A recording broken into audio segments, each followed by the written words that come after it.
All right. Well, we are here today in the Well Dwellers podcast at the bottom of the well. My name is Eric Freiberger, and I'm the creator and host here in Treaty 7 lands, Calgary, Alberta. Today, I'm really excited. I have been dreaming about this moment for a while, of the idea of my old friend and professor, Dr. Mark Love, who I've known since I think around 2012.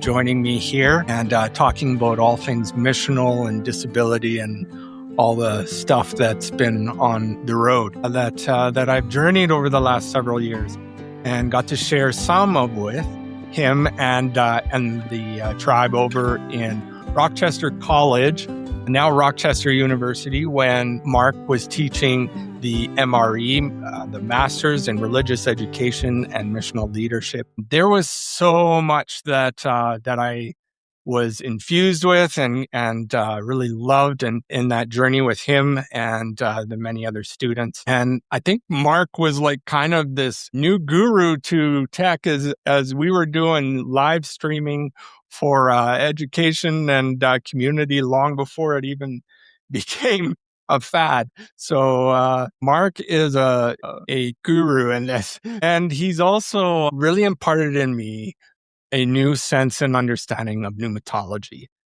and the work of the Spirit in the community was something I really walked away with. I was resistant as a disabled person at first of fear of what the Holy Spirit in the community is typically framed as. Mark had a beautiful way of showing the work of the Spirit in the Trinity and the community that I never expected. Something we will dive into, I'm sure, lots in this conversation. And he also influenced me musically, as some of you might have noticed this morning in my gym. I had some Gary Clark Jr. going on the record player, and you were the one who introduced me to him. So yeah. So let's start here. Welcome, Dr. Mark Love. Thank you for joining me here at the Well Dwellers podcast. Eric, it's a great pleasure to be with you, to reminisce a little bit and think through where we were and where we've been and where we're going. So my privilege being here today. Thank you. Starting with something fun, as I mentioned Gary Clark already, what's been on your record player lately? What are you listening to lately? Yeah. Let me see. Well, my favorite band is Spoon, and they're coming to our area soon. And they're with a group called the Beths, BTHS. And so I've been listening to them so I'll know what to expect at the concert. And then I'm going back a lot to kind of more of a country rock thing, which has never really been my thing. And now I'm drawing a blank on names, but I bought a few albums, and what I'm really excited for, though, is I was in Albuquerque a little over a week ago, and my brother lives there, and I had dinner with my brother, who's 2 years younger than me, and he said, I'm never going to buy a turntable, and I have these containers full of albums. Would you be interested in them? And I said, yes. And I don't think he's bought an album in like 30 years. So it was all stuff from when we were younger. And so I came home. I have a few Led Zeppelin albums, but I came home with all of them. And then, I don't know, when I wrote my master's thesis, I did it to a mixtape of Supertramp and Pat Benatar. So all those albums are coming home with me too. Anyway, I've always got the Avett Brothers close by, especially when I want to think about theology. They do a pretty good job of that. Yeah. Yeah, I knew Spoon would make it in there too. That's awesome, for sure. I think I've got some of those Led Zeppelin albums too. So definitely make the playlist. Pink Floyd. But it's funny. I don't know what it is. I'm getting into some of that country rock myself too. So yeah, it started a bit with Ryan Bingham back a little ways, but definitely. And that F1 movie got Bonnie rocking to I'm as bad as I used to be. So Yeah. yeah. So that's awesome. Well, hey, I know I have a lot of questions for you. I have some thoughts, and I thought we'd dive in All right. to some of these deeper thoughts. Much of your work centers around Acts 15:28 and the work of the Spirit, as well as you published a book called "It Seems Well with the Spirit and with Us," which I know we'll talk a bit about. It seems to resist tidy answers and instead invites discernment, a communal listening to the Spirit that is slow, embodied, and attentive to those at the margins. Disability theology, as I've encountered over the last several years in a more direct way, often begins in a similar place, not with solutions, but with presence, patience, powerlessness, and proximity. So before we get into some methods and movements, maybe, I'd like to begin here by asking, when you think about the missional church today, who are we most tempted to overlook? And what does that omission reveal about how we listen for the Holy Spirit? Yeah. Well, I think the fair critique historically of the missional church movement, if you can conceive of it monolithically as one thing, I think the fair criticism is that it hasn't embodied its theology when it comes to being a welcoming kind of community. And I think that's primarily because most of the early thinkers, Daryl Guter, George Hunsberger, Craig Van Gelder, they were all professional missiologists. They were all in the academy. And I think at that point, a long ways from an actual mission context. And so the early writers and thinkers were all like them. They were mostly white male and mostly, again, academic missiologists. So I think it's been hard for them, for us, I should say, I should include myself maybe, to figure out how to be as welcoming and inclusive of other voices as we can be. And I think maybe part of that is because a lot of those academic missiologists were also mainline Protestants. And so they were feeling the loss of Christendom more acutely than, say, an African American church, which has always been on the other side of Christendom, never a part of the power structures of Christian America. So I think the conversation has been historically too insular. It's beginning, I think, to move beyond that. And my prof, Pat Kiefert, has always insisted on doing theology with and for and against and in congregations. So there is more of an honoring of the margins at that point in practice. I think theologically, most people who write about the missional brand have the margins in view when they write, but they don't have much experience living there, and including people who are more from the margins. So I think it's, again, those two things fit together ideologically. God is primarily biblically speaking, a mission to marginal communities. I wrote in a blog last week that the whole Bible is literature of people at the margins, that both to and for people at the margins, I should say, from and to people at the margins. No one writing, Paul is the closest to biblical writer who is a part of the empire because he's a Roman citizen. But otherwise, this is a Galilean movement and a minority movement in the empire, and sometimes persecuted movement. And then you think about the Old Testament or the Hebrew Bible and the way it came to completion, mostly during the exile.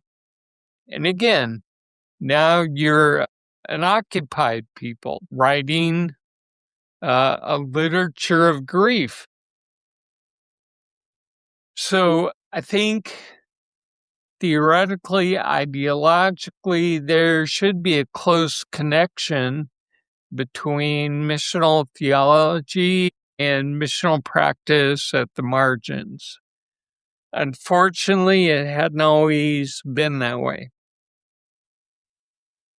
Yeah, I've sometimes wondered that too a lot since I completed the degree with you, is the idea that missional theology and missional brand, as you put it, has kind of become a bit of, well, like you said, a brand.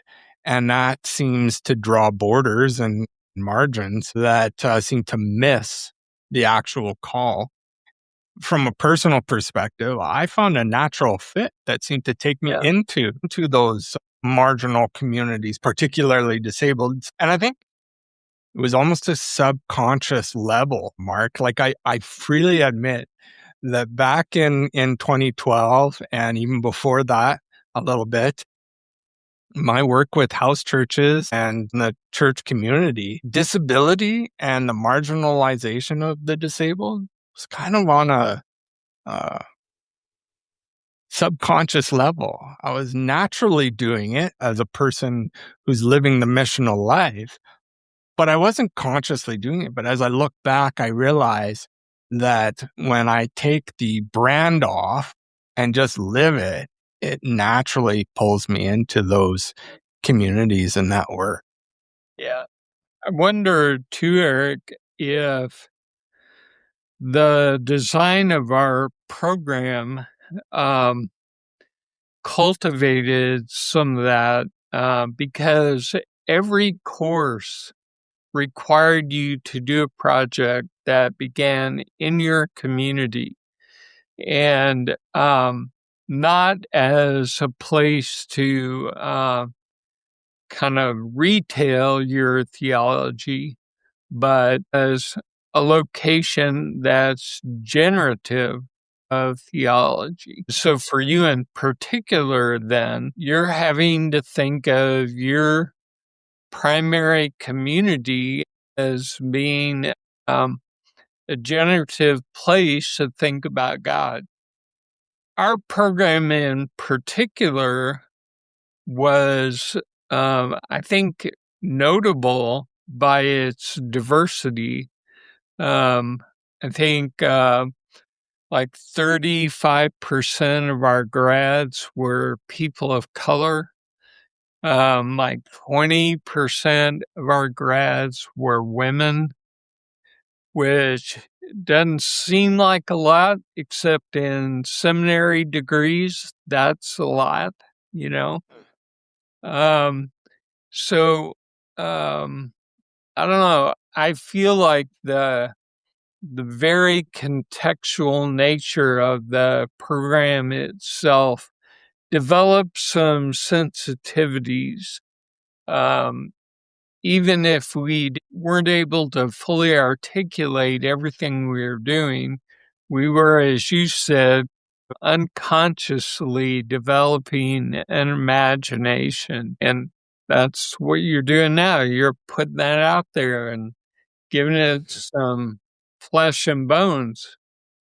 Yeah, I think I think too, and I hope I'm not the only one, but I'm also kind of learning that as I see and become more conscious of that missional calling and flow of natural development theology, that it also I learn from that perhaps mistake or error by the branding of missional, that I don't brand my own kind of disabled missional theology, that it is not siloed into just that, but I see those intersections with other marginal communities, and I allow for that to let the Spirit kind of pour out beyond, let the cup overfloweth, right? Yeah. You mentioned some names earlier of missional hermeneutic development. And I think one of the ones that you had us spend some time with was David Bosch. He very famously, I think, and I'm not even sure if he was the only one that said this, but had said that the church does not have a mission, the mission has a church.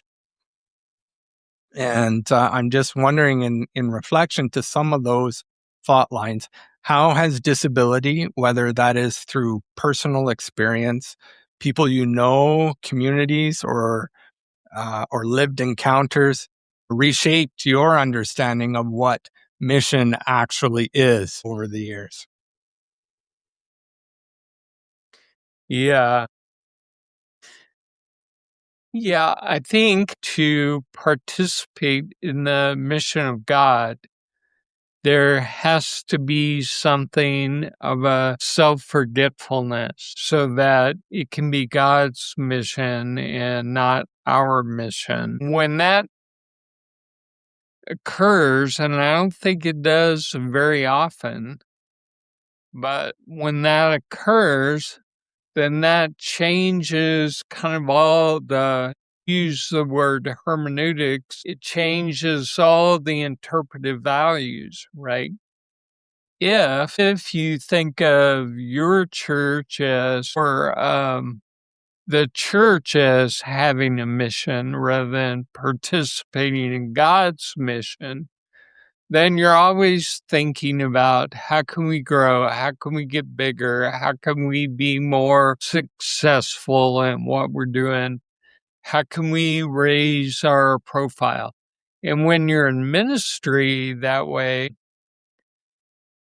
that's a lot of pressure and a lot of anxiety around performance.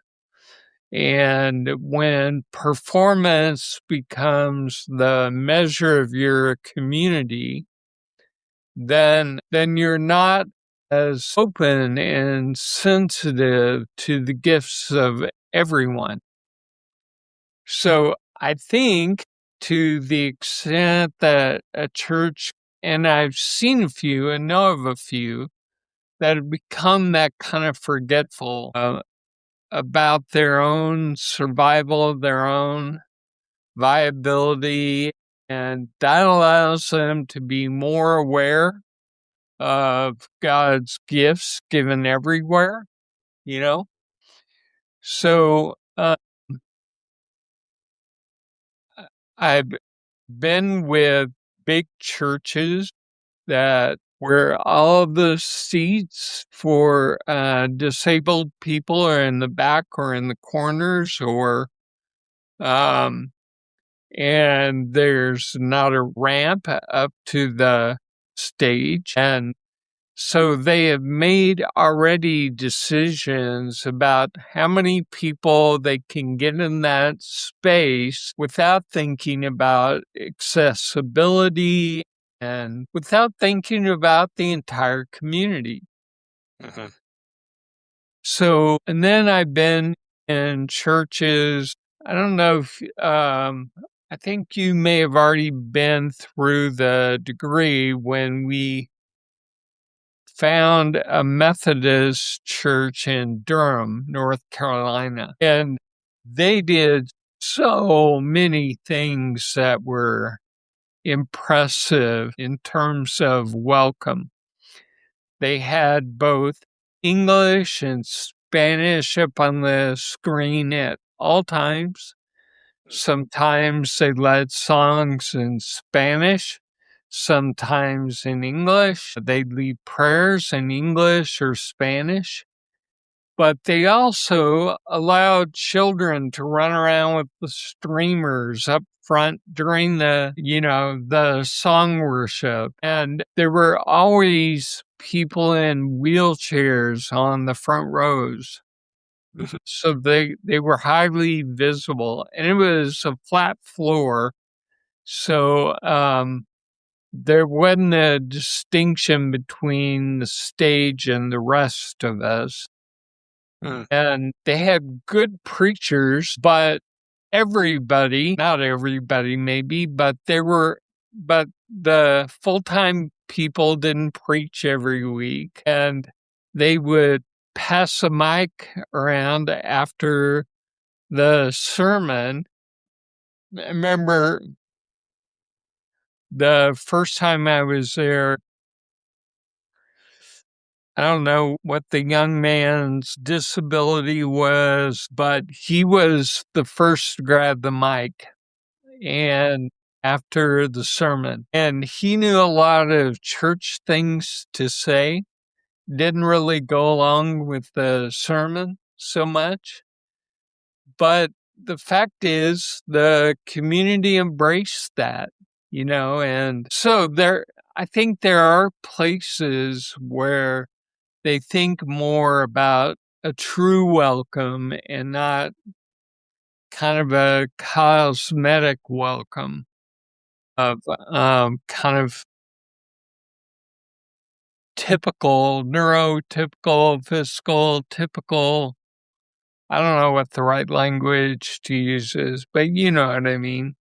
Yeah. They think about people like them, you know. Yeah.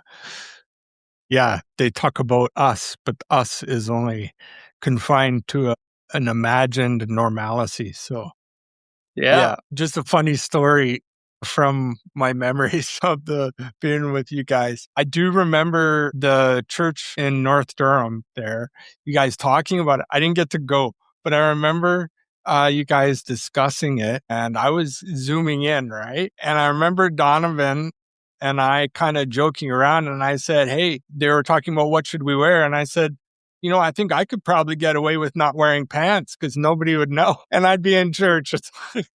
Oh, it was a funny memory I remember, but talking about design a bit too, I think a lot of times churches will claim accessibility because they put a ramp or something in the back of the stage. You can enter from the back. Right. But how is that a sense of inclusive belonging when it's almost a mask from the front? That the only way you can really enter and belong and take part from the front is you have to go from the back. Right. Well, this is the problem about the stage being the focal piece of architecture in a church building rather than the table. And with the explosion of contemporary Christian music, stages have gotten bigger. And because you've got sound monitors and drum kits and 4 or 5 musicians and 3 or 4 singers, and they have to rearrange things for me to get up and preach, much less make room for someone else. But at the table where the focal piece of architecture, that is a place of welcome. And I think that could then, if that were imaginatively lived into, it would change all the conversations about accessibility. And so make that shift now, all of you. Yeah, I think you wrote a blog piece one time too, talking about how if everyone sat at a table and it was all around the table. Yeah. I'd kind of like to talk a bit about discernment a bit too. So talking about, in your book, it seems good to us and the Holy Spirit. It draws, of course, from Acts 15:28. And that is also a moment where the early church faced a crisis of belonging. For those that are listening and might not be familiar, Acts 15 is kind of the first council, if you will, of the church. And they were wrestling with the idea of do they accept the Gentiles as part of the Christian community, being predominantly because they were not circumcised. So Acts 15 centers on whose bodies are required to change in order to belong. How does this passage challenge contemporary churches in their engagement with disabled people?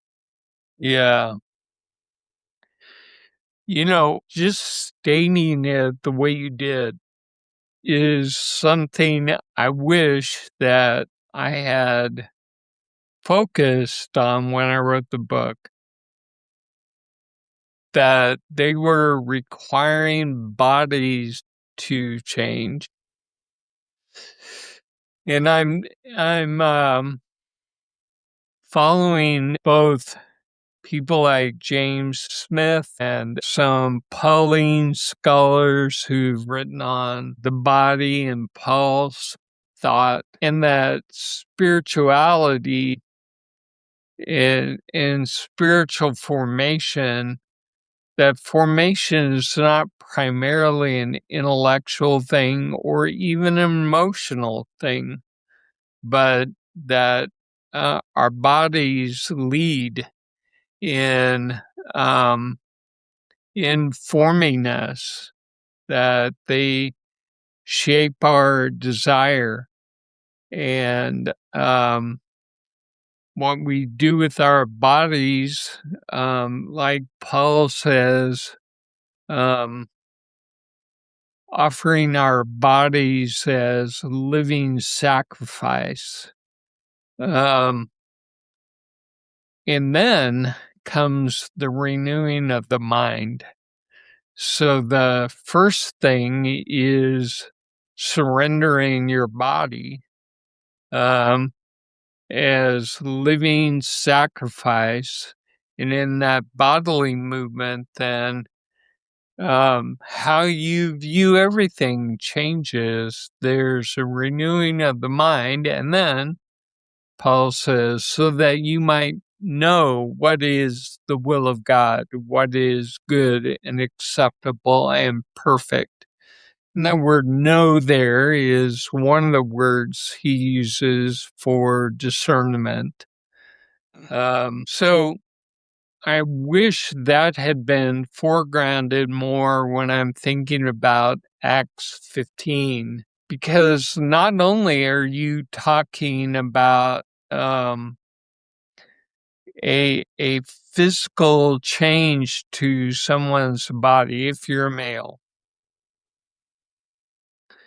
but you're also creating room to make sure that you can sit together at table, which is, again, a physical act. It is something we do with our bodies. So abstain, don't eat food sacrifice styles, and I think we'll be able to eat together is kind of Acts 15. All that to say that we've at least overlooked the importance of the fact that we are embodied people when we think about discernment. How do most churches discern things? They say, we'll go home and pray, and then we'll get back together and discuss it. But they don't eat together, That's not a part of their imagination about discernment. They don't share goods, They keep their own private stuff private, and they don't share their physical goods with one another. So, I don't know, Eric, you're making me think about new things here. What do you think?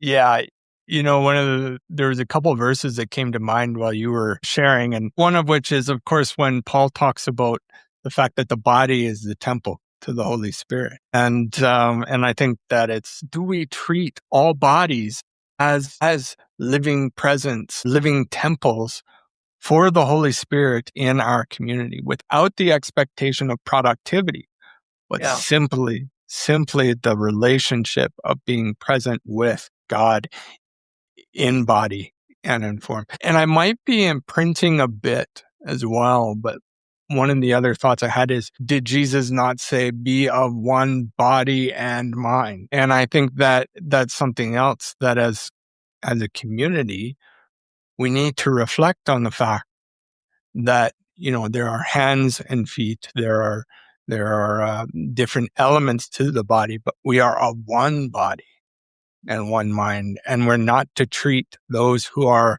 of difference to us as lacking or less than what all of us share as the image of God. And I think that is, something that I think is being lost in the church today. I guess the other thing too, I wonder is, we haven't used this word yet, but I know it from other conversations, that a lot of times there is this cure mentality, that the bodies that are perhaps not accepted as normal are expected for cure, whether that be in this life or the next, and are somehow not fully enfleshed. Yeah. To be accepted or belonging in the community. One of the questions I put down was, who bears the burden for adaptation in the church today? And jumping into it a bit, and I'd love to hear your thoughts, but I think a lot of times it's the disabled who are often set to the side and said to adapt to what the church offers. And if you don't fit that, then accept that you are apart from it. Yeah. No, I think that's absolutely right, and I'm sure I've been guilty of that. I think it's the same kind of dynamic. You know that in the MRE, outreach is a swear word because it assumes that the church has all the good stuff and other people have all the need. And then we wonder why all these people who are being kind to don't end up becoming members of our church. And it's precisely that care that adds to the cultural burden of having to enter in the first place. People who are used to being stared at want to be at a place where they're not stared at. So they've already got that kind of social, cultural thing to overcome. But then they've also got the paternalism of the church who thinks, aren't we good to accept you? Look at what we're doing for you, and never asking, what do you bring? What gifts do you have? How will you enrich our community? So yeah, again, I hadn't thought of it as kind of a cure mentality, but it is, right? Yeah, I know I've been guilty of that. I remember embarrassingly telling a person whose um, mentally handicapped daughter had died that won't it be great in heaven to just talk, but she was perfectly created for love now, and relationship now. And you mentioned the image of God. Historically, Christianity has defined the Imago Dei as kind of an intellectual, a reason or will capacity. But clearly, then that would single some people out as not bearing the image of God. So I think it's right to insist that its body, it is relationship, which I think relationship is an embodied thing, fundamentally embodied. Anyway, I'm jabbering on. So you've got questions. No, this is good. And I think it's important too for people to hear that we're all on a journey too. And so learning about how we encounter the things that are maybe rocky for people to hear. That's what the grace of God is about too. Yeah. It's important for us to receive with grace and to embrace with love. That's what will bring the change as well. As we grow into one another relationally, those rocky elements will smooth out into something beautiful. Yeah. Disability theologians often note that accessibility is a form of confession. It reveals what and whom we have silently centered. I think that might be bridging into something here. I want to talk a bit about theology, and I want to reframe this question a bit from what we were talking earlier. I think disability theology coming together with missional theology. And I know quite often what I've heard is that disability is a small section off. I remember us learning about missional hermeneutics being the Venn diagram of the three, right? The context, the culture, and then you probably don't remember my paper, but I bridged it into the Christology, and we bring those together. But I'm wondering how does disability culture and theology marriage into and come together with missional hermeneutics to reveal the word differently as we encounter scripture? Yeah. Yeah, I don't fully know. At that point, you and Bonnie will be my teachers because how you read text will hopefully be an expression of who you are and what you experience, and that'll be your entry into a text. It'll be your interpretive bias. And in this case, I think fruitful one, to use Gadamer's notion of fruitful prejudices, that they enable our knowing. They don't just block our knowing. So like a practice like dwelling in the Word, which we did in our program, puts the text between me and you and requires me to listen to not teaching about the text, but where the text grabs you or what you noticed, and I think, I don't empirically know this, but I could imagine that a person in a wheelchair notices different things than a person who doesn't sit in a wheelchair. So, more broadly speaking, some of what we did in missional hermeneutics was we read from Michael Barham, who talked about the fact that missional hermeneutics isn't so much an ideological posture from which we encounter texts, but is more kind of a living, relational, communal kind of encounter of the text in which those who are different and other than us can interrupt our own kind of imagination or interpretation of. In that sense, then I think disability shouldn't be a corner of missional hermeneutics. It should be more centered.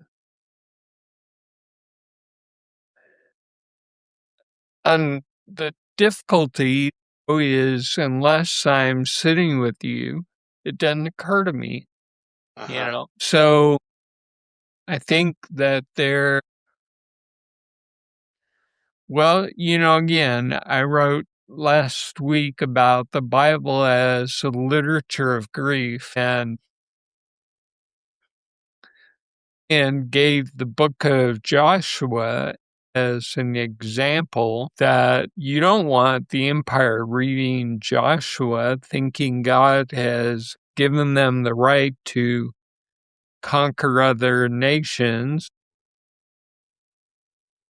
Evidently, we're going to hit Cuba next, right? Hitler made great use of Joshua as kind of biblical warrant for attacking the countries around him in the name of the Third Reich. It's different if African slaves and hush harbors are reading Joshua and dreaming about their liberation by the hand of God. And that's totally social location, right? That's totally where you live and what your relation to power is and what your relation to cultural norms are. So, yeah, I think it should be centered more. There needs to be more writing about it. Churches need to do a better job of shaping the imagination of people who are members of their churches. Yeah. I'm going to express a little bit of grief of my own and probably get myself in trouble here. But one of the things and challenges I've had with trying to encourage local pastors and local leaders about listening to and engaging and learning about the disabled culture and community here in Calgary, which is, I don't know what the stats are where you are, but here in Alberta, 1 in 3 Albertans are considered disabled. And 27% of that is physically impaired in a wheelchair or using a particular aid of some sort to get around. And of course, there's all sorts of different breakdowns there. But the anguish that I'm getting is, well, we don't have a lot of disabled people in our church. And I almost want to yell back. Does it ever occur to you to ask why?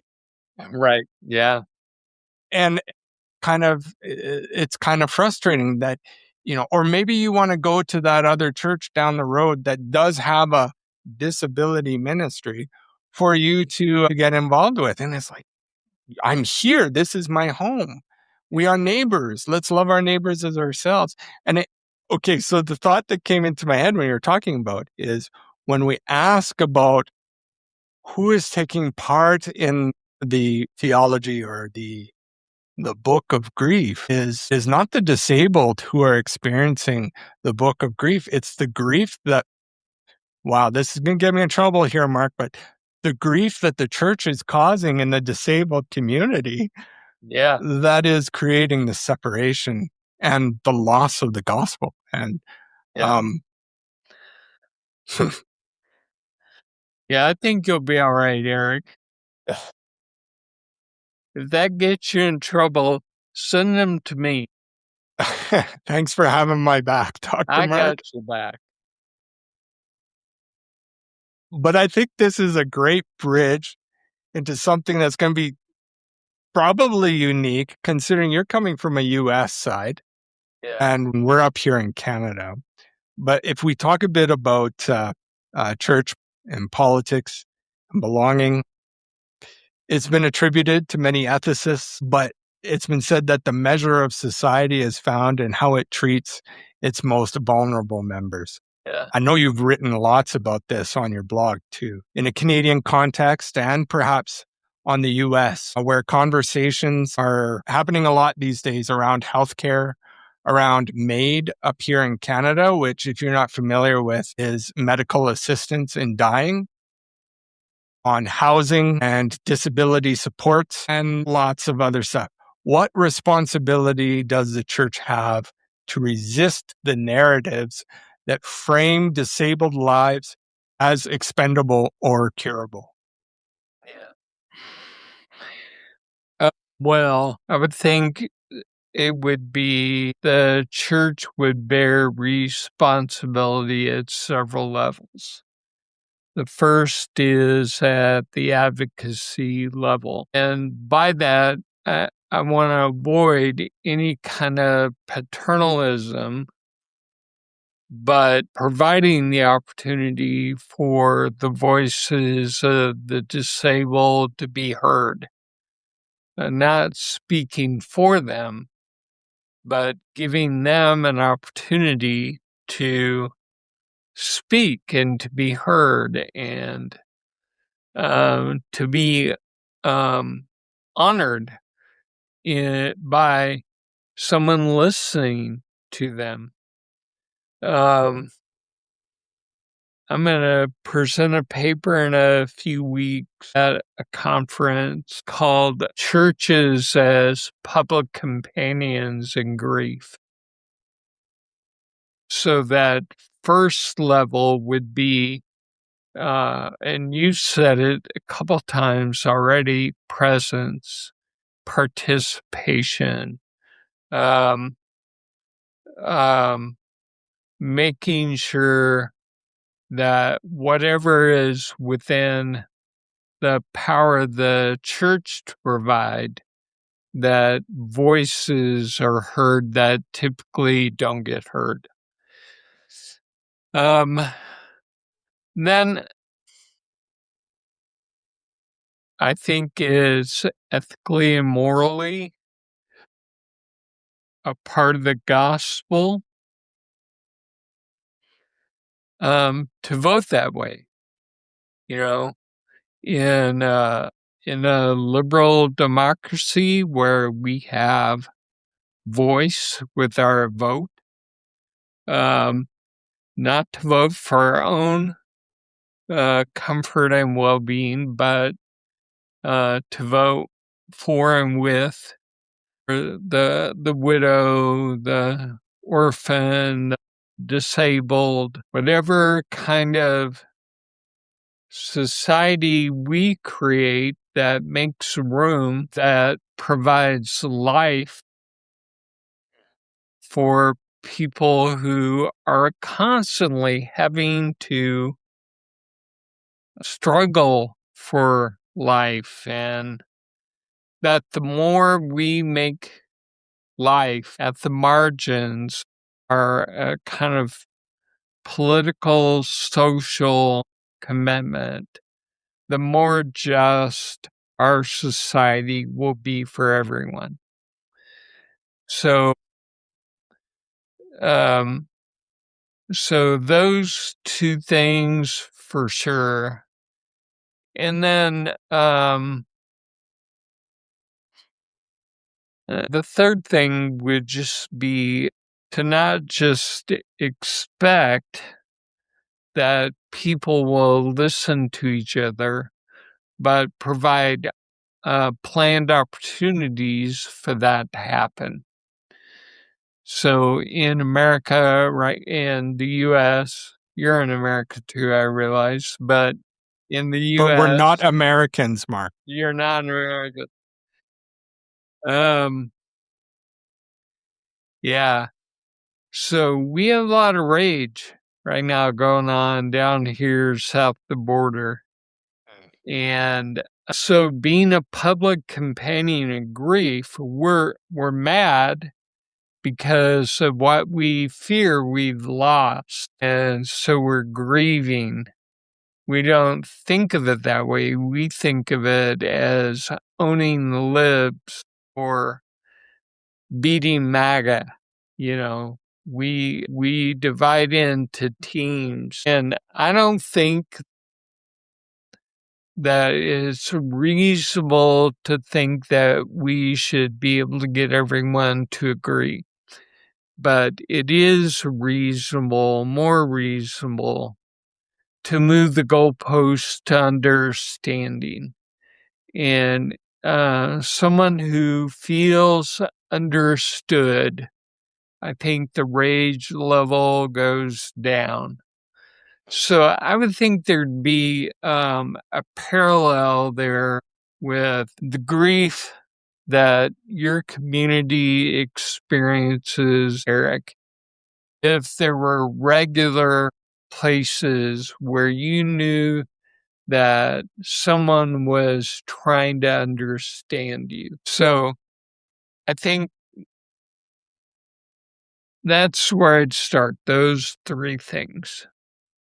That's awesome. I'm going to set a surprise question on you here. I just thought of while you were sharing. Particularly down in the US, you guys have the Disability Act to protect disability rights. And I'm curious on if the Disability Act has at all shaped the way church forms and the way the church practices, as opposed to up here. Because Alberta actually tried to pass a Disability Act recently, and it was shot down. It was denied. Alberta is actually the only province in Canada that does not have any form of Disability Act, but it also does not have a disability representative in the government. And there's a strong push for trying to find that advocacy, but it's being resisted. So I'm curious if that Disability Act has shaped or changed any way the church may be different in the South to what it is in Canada. Yeah, I wish I could say yes, but I don't think,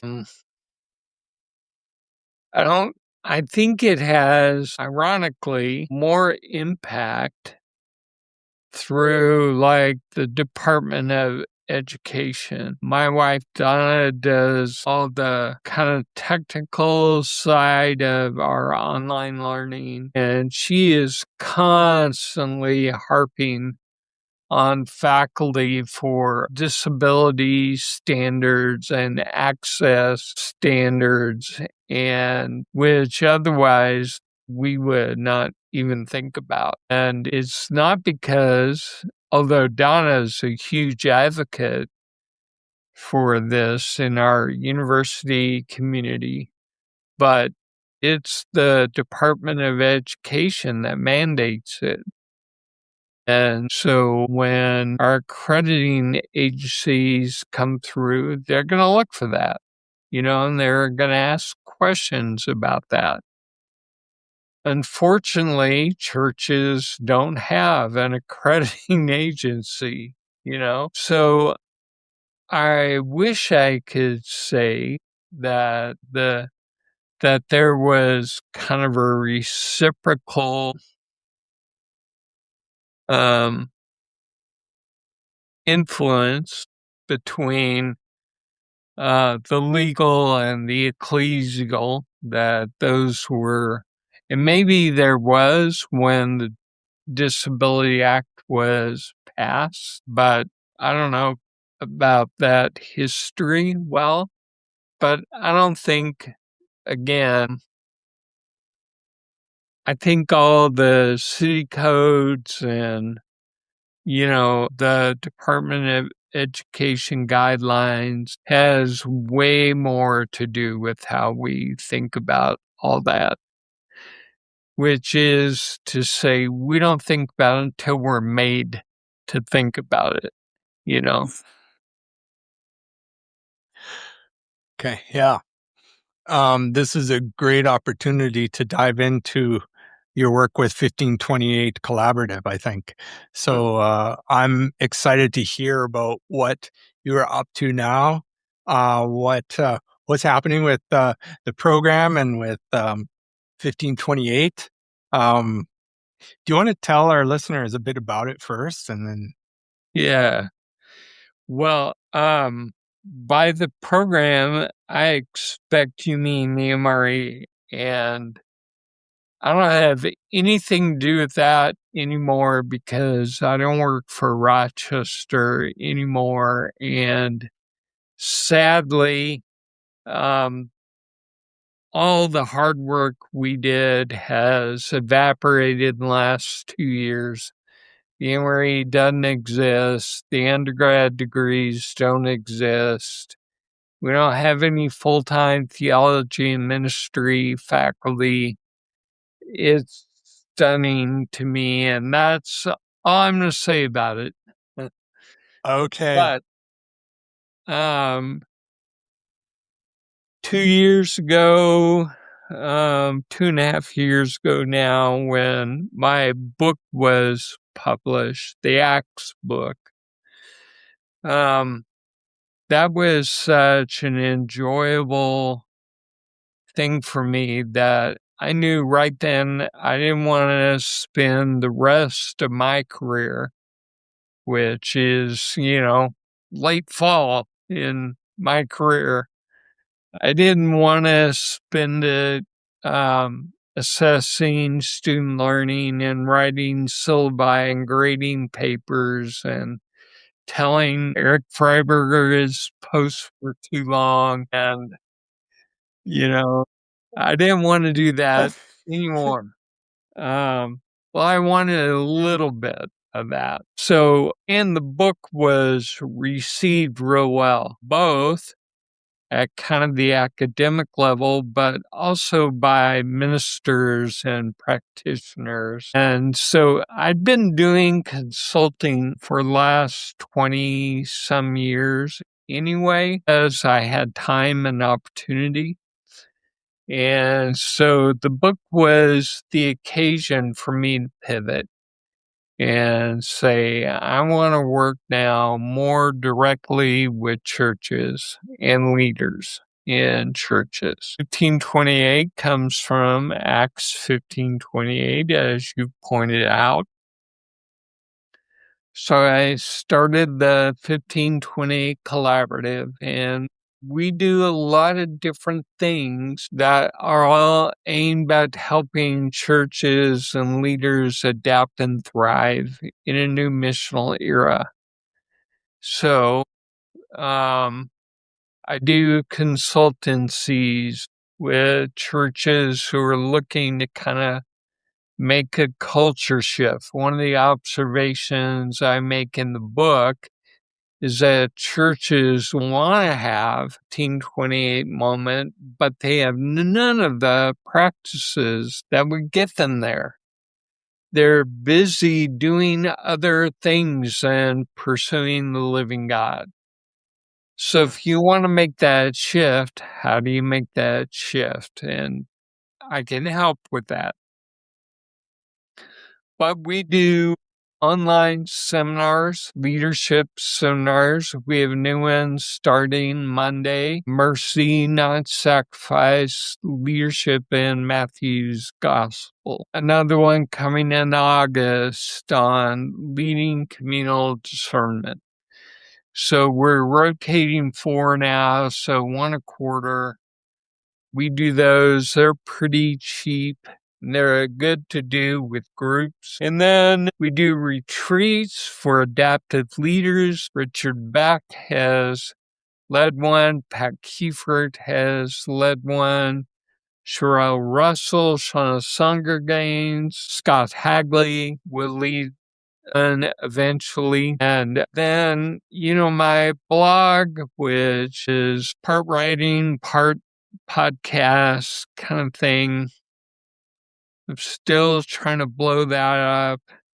And I've just launched kind of a curriculum endeavor. I wrote a study guide to go with my book, the Acts book, and I got notified today that it shipped today. So I'll have new copies of that. The book's 12 chapters. We have 12 units in the study guide. I'm kind of excited to see what happens with that. But then I'm also thinking of doing small group or adult study curriculum where I do a 15-minute video introduction and then 35 minutes of discussion.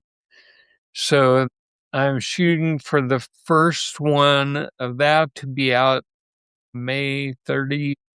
So I don't know. I'm doing other things too.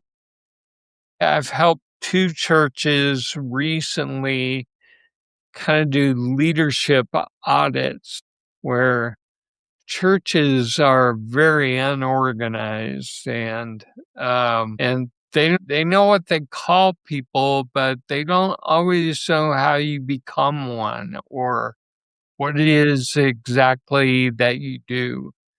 And so I'm doing some of that work too.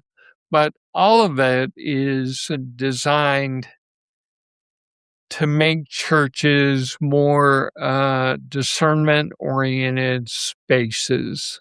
And so I work with leaders, I work with congregations, I provide a variety of resources. So that's what I'm doing. This is all awesome. I hope I get to see some more of that too. I've always enjoyed following along with your podcast and blog, and I hope to chime into some of 1528's collaborative stuff. That would be cool. Yeah. I gotta ask, and I hope I hope it's okay, but I'm curious how 1528 might be making space for disabled voices and in shaping the church's future. Yeah. Yeah, I'm embarrassed to say it's not front of mind, So it will show up to the extent that I'm sensitive to it, but I don't have like a product, I'm not aiming something specifically in that direction. So again, you're making me work, Eric.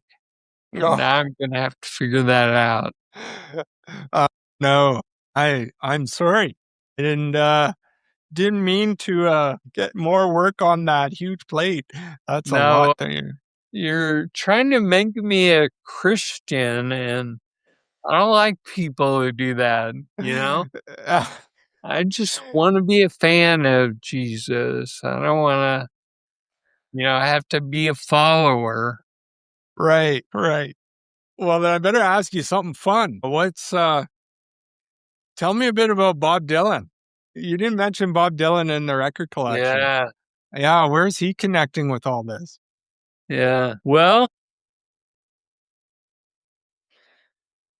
he's coming to town in about a month, but I saw him in Dallas about 20 years ago at the House of Blues, and I had heard that Dylan's kind of off and on, live, that he can be engaged and energetic, and then he can be the opposite, and I got him on a good night.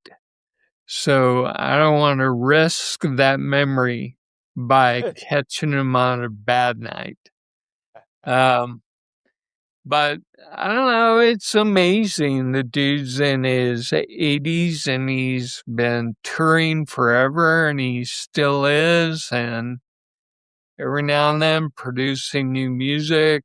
I love the Timothy Chalamet movie where he plays Dylan. I thought it was very well done. So I think there are ways in which Dylan's,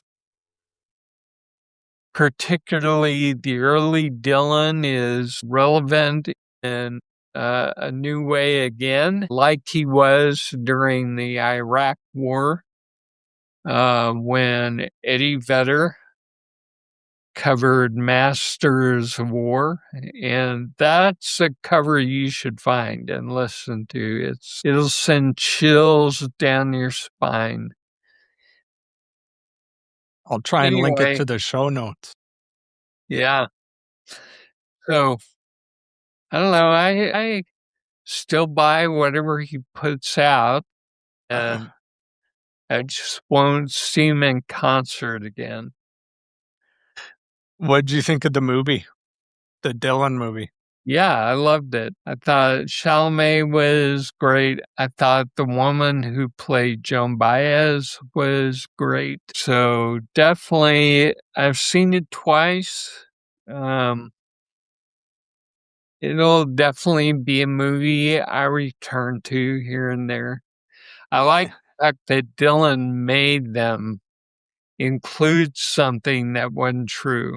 He required that, and that's his whole life. I mean, he's always inventing and reinventing himself. And so it was in keeping with his entire career.